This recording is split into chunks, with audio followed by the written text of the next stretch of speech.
Assalamualaikum warahmatullahi wabarakatuh. Perkenalkan, nama saya Imas Fadila, NPM 200820101027 dari kelas Paralel A, jurusan Sistem Informasi Angkatan 2020. Di sini saya akan mempresentasikan tugas manajemen sistem informasi mengenai synchronization tools, yaitu liveness. Ada 2 poin yang akan saya bahas. Yang pertama ada penjelasan liveness, yang kedua ada situasi penyebab kegagalan liveness. Penjelasan liveness. Salah satu konsekuensi dari penggunaan alat sinkronisasi seperti Mutex clocks atau Semaphore untuk mengordinasikan akses ke bagian kritis adalah kemungkinan bahwa proses yang mencoba memasuki bagian kritisnya akan menunggu tanpa batas. Menunggu tanpa batas melanggar kriteria yaitu kemajuan dan menunggu terbatas. Liveness mengacu pada seperangkat properti yang harus dipenuhi oleh sistem untuk memastikan proses menghasilkan kemajuan selama dieksekusi.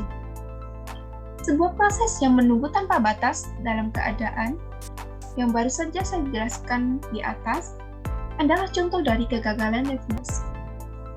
Ada banyak bentuk kegagalan liveness yang berbeda, namun semua umumnya ditandai dengan kinerja dan daya tanggap yang buruk.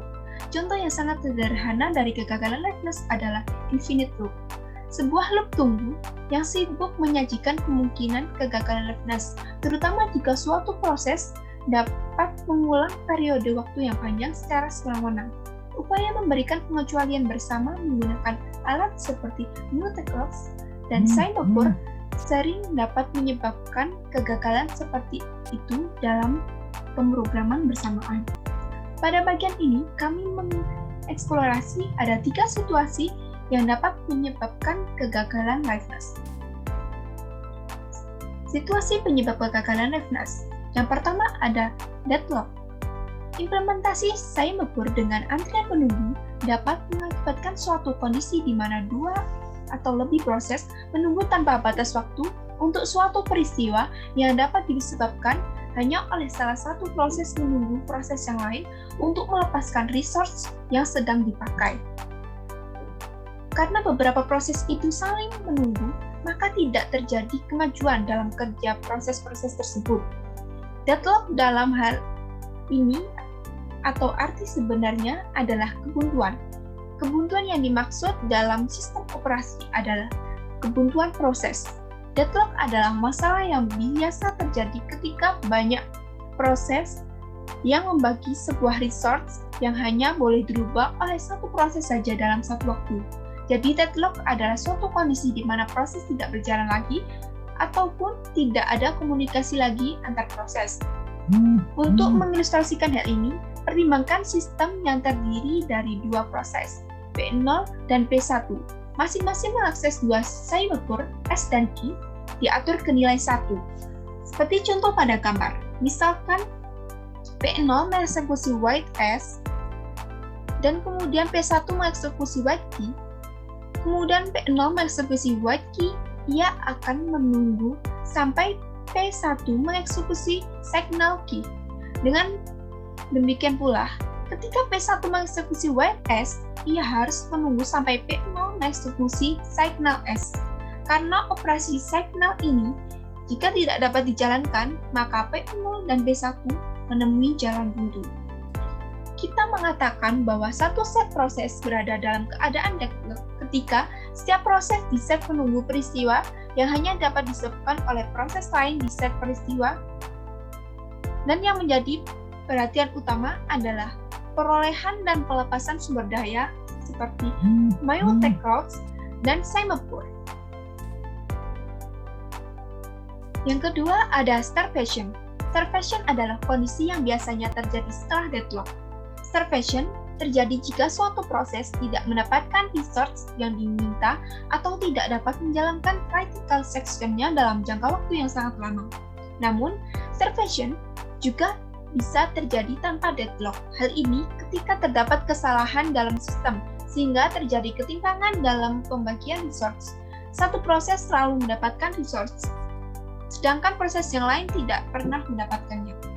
Suatu proses dikatakan mengalami starvation jika proses tersebut tidak mendapatkan sumber daya yang dibutuhkan dan mengalami penjadwalan yang buruk.